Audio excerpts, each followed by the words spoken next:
الحمدللہ رب العالمین والعاقبۃ للمتقین والصلاۃ والسلام علی سید الانبیاء والمرسلین اما بعد قال اللہ تعالی فی کلام المجید وَقُلْ جَاءَ الْحَقُّ وَزَهَقَ الْبَاطِلُ إِنَّ الْبَاطِلَ كَانَ زَهُوقًا صدق اللہ العظیم۔ سامعین ذیوقار، ماہ رمضان المبارک اپنی فیوز و برکات لے کر جاری و ساری ہے۔ جب یہ مقدس مہینہ آتا ہے تو اہل سنت و جماعت آقا کریم صلی اللہ علیہ وآلہ وسلم کی سنت مقدسہ پر عمل کرتے ہوئے اس کی مقدس راتوں کو صلاۃ التراویح کا اہتمام کرتے ہیں۔ تو روافض کی طرف سے اعتراض کیا جاتا ہے کہ جماعت کے ساتھ صلاۃ التراویح یعنی قیام اللیل جو ہے وہ بدعت ہے۔ تو اللہ کے فضل اور احسان کے ساتھ آج کی اس نشست میں میں صلاۃ التراویح کو جماعت کے ساتھ ادا کرنے کا ثبوت کتب اہل التشیع سے آپ کے سامنے پیش کروں گا۔ تو اس سلسلہ میں میرا پہلا حوالہ یہ میرے ہاتھ میں شیعہ کی چوٹی کی کتاب ہے تہذیب الاحکام، لکھنے والے شیعہ کے چوٹی کے محدث محمد بن الحسن الطوسی ہیں، اور سامعین ذیوقار اس کی جلد نمبر 3 ہے، یہ ایران کے شہر قم سے چھپی ہے، اور سامعین ذیوقار اس کے اندر روایت کا نمبر ہے 3343۔ حضرت سیدنا امام جعفر صادق رضی اللہ تعالیٰ عنہ فرماتے ہیں کان رسول اللہ صلی اللہ علیہ وسلم اذا جاء شہر رمضان زاد فی الصلاۃ۔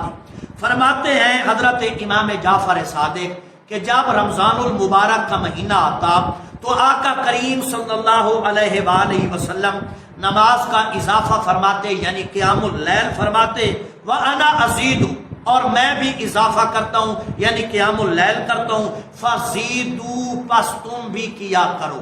اب اس سے اگلی روایت سنیں۔ اب روایت کا نمبر ہے 3346۔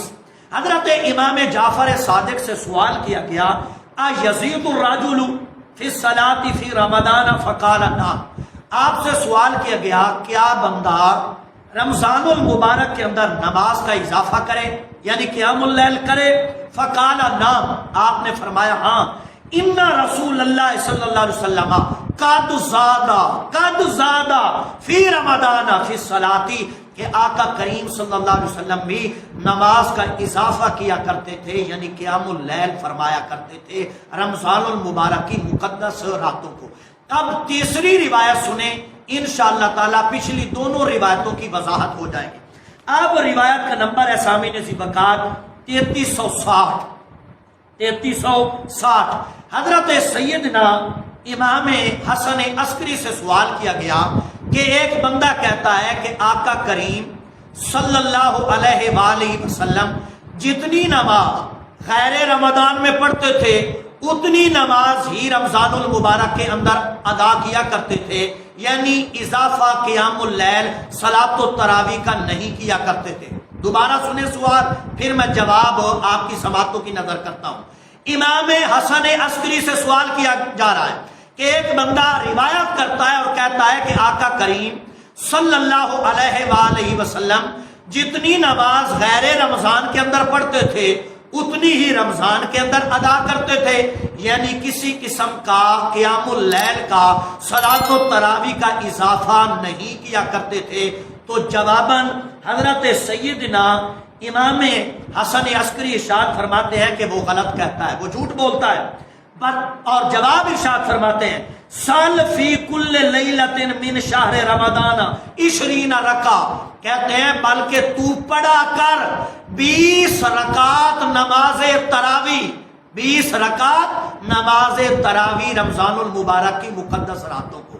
حضرت سیدنا امام حسن عسکری فرما رہے ہیں کہ آقا کریم صلی اللہ علیہ وآلہ وسلم بھی قیام اللیل صلاۃ التراویح 20 رکعت پڑھا کرتے تھے اور تو بھی 20 رکعت پڑھا کر۔ دوبارہ سنیے گا امام کا فرمان اور مسئلہ بالکل واضح ہو جائے گا۔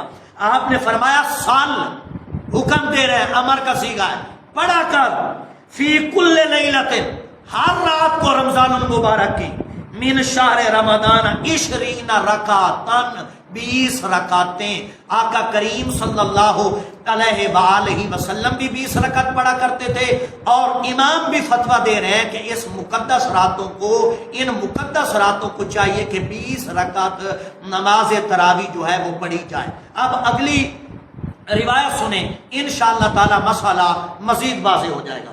یہ میرے ہاتھ میں کتاب ہے مسند الامام علی، مسند الامام علی، لکھنے والے شیعہ کے چوٹی کے عالم، چوٹی کا شیعہ محدث السید حسن کبانچی ہے، اور سامعین ذی وقار اس کی جلد نمبر 3 ہے، یہ بیروت لبنان کی چھپی ہوئی ہے۔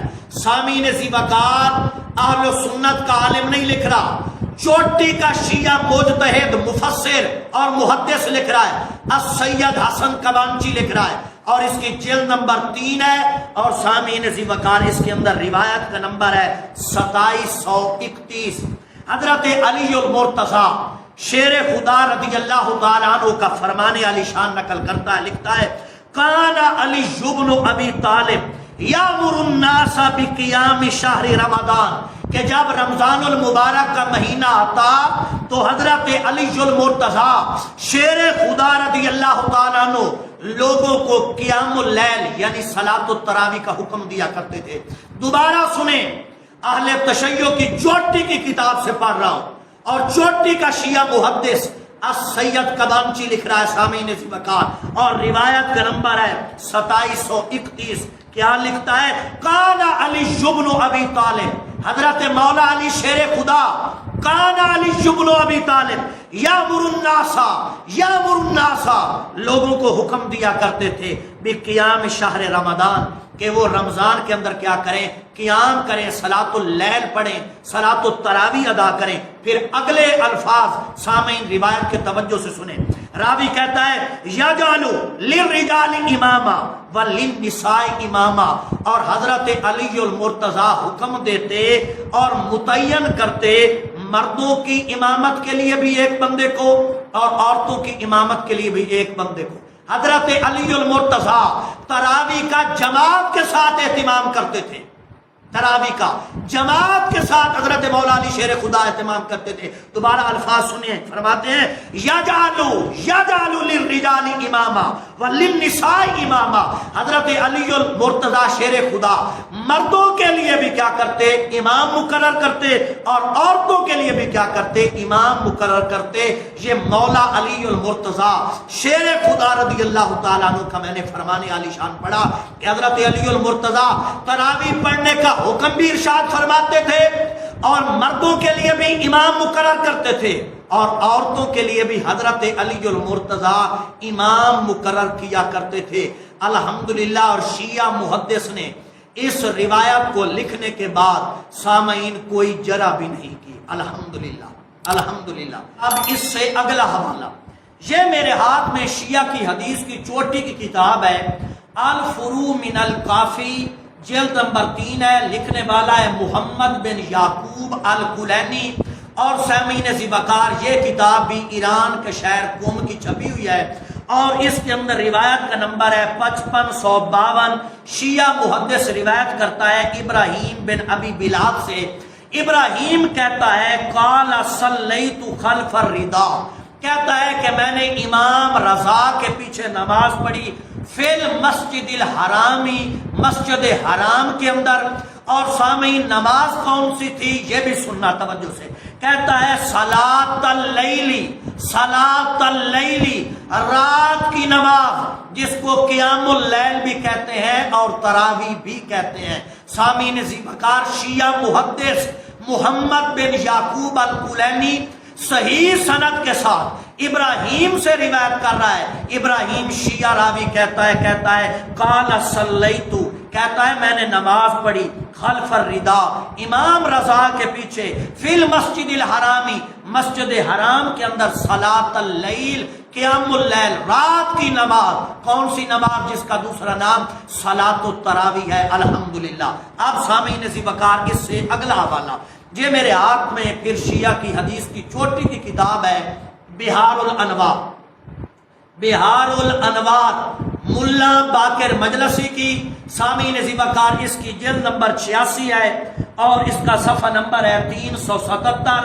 ملا باقر مجلسی روایت کرتا ہے امام موسیٰ کاظم سے، امام موسیٰ کاظم سے لکھتا ہے قال صلی ابو الحسن الاول، کہتا ہے کہ حضرت سیدنا امام موسیٰ کاظم نے نماز پڑھائی صلاۃ اللیل، رات کی نماز یعنی صلاۃ التراویح، فی المسجد الحرامی، مسجد حرام کے اندر، اور راوی کہتا ہے انا خلفہ، اور میں نے آپ کے پیچھے نماز پڑھی۔ الحمدللہ امام موسیٰ کاظم، امام موسیٰ کاظم نے مسجد حرام کے اندر نماز پڑھائی اور تراویح کی نماز پڑھائی، جماعت کے ساتھ پڑھائی، قیام اللیل کیا، اور راوی کہتا ہے انا خلفہ، اور میں نے امام کی اقتداء میں نماز پڑھی۔ الحمدللہ۔ اور اس روایت کو نقل کرنے کے بعد بھی ملا باقر مجلسی نے اس کے اوپر کوئی جرح نہیں کی۔ سامعین ذی وقار، اب اس سے اگلا حوالہ، یہ میرے ہاتھ میں پھر کتاب ہے تہذیب الاحکام محدث محمد بن الحسن الطوسی کی، اور سامعین ذی وقار اس کی جلد نمبر 3 ہے، اور سامعین ذی وقار اس کے اندر روایت کا نمبر ہے 3901، 3901۔ اور سامعین ذی وقار اس روایت کو سننے کے بعد، امام جعفر صادق کے اس فتویٰ کے بعد انشاءاللہ اللہ کے فضل اور احسان کے ساتھ کالا قلعہ کا دروازہ مکمل بند ہو جائے گا انشاءاللہ۔ الحمدللہ اللہ کے فضل کے ساتھ امام کا فتویٰ اتنا بڑا ہے، عظیم الشان فتوے کے بعد کالا قلعہ کی گنجائش رہے گی نہیں۔ سامعین ذی وقار، حضرت امام جعفر صادق فرماتے ہیں ان ابی عبداللہ قال، آپ نے فرمایا سل، آپ فرما رہے ہیں اپنے غلاموں کو کہ سل، پڑھو نماز، پڑھاؤ نماز، بے اہلکا، اپنے گھر والوں کو، فی رمضان، رمضان میں۔ دوبارہ سنیے گا، امام حکم دے رہے ہیں اپنے ماننے والوں کو، کیا حکم دے رہے ہیں؟ فرما رہے ہیں سل، کہ پڑھاؤ نمازیں، پڑھاؤ نمازیں، حکم دے رہے ہیں سل بے اہلکا، اپنے گھر والوں کو، فی رمضان، رمضان المبارک میں، الفریدہ، فرض نماز، والنافلہ، اور نفل، اور نفلی نماز۔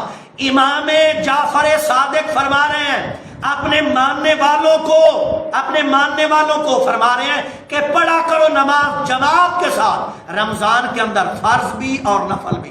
دوبارہ سنیے گا تاکہ کالا قیلا کی گنجائش نہ رہے۔ امام نے فرمایا کالا صلی بِأَهْلِكَ فی رمضان الفریدۃ والنافلۃ، فرمایا اپنے گھر والوں کو جماعت کے ساتھ فرض بھی پڑھایا کرو اور نفل بھی پڑھایا کرو، فرض بھی۔ امام صاحب کا فتویٰ ہے۔ پھر آگے فرماتے ہیں فَإِنِّي، اور بے شک میں، أَفْعَلُهُ، ایسے کرتا ہوں، اور میں بھی ایسے کرتا ہوں۔ یہ امام سیدنا امام جعفر صادق کا فرمان تھا۔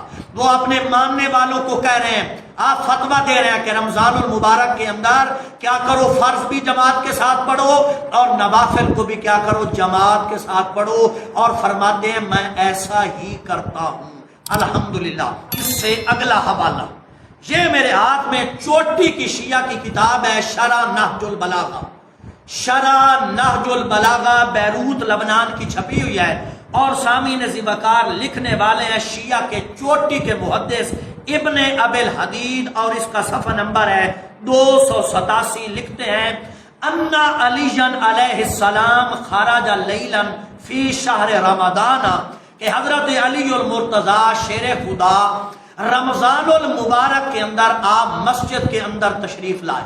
مولا علی شیر خدا رمضان المبارک کے اندر مسجد کے اندر تشریف لائے۔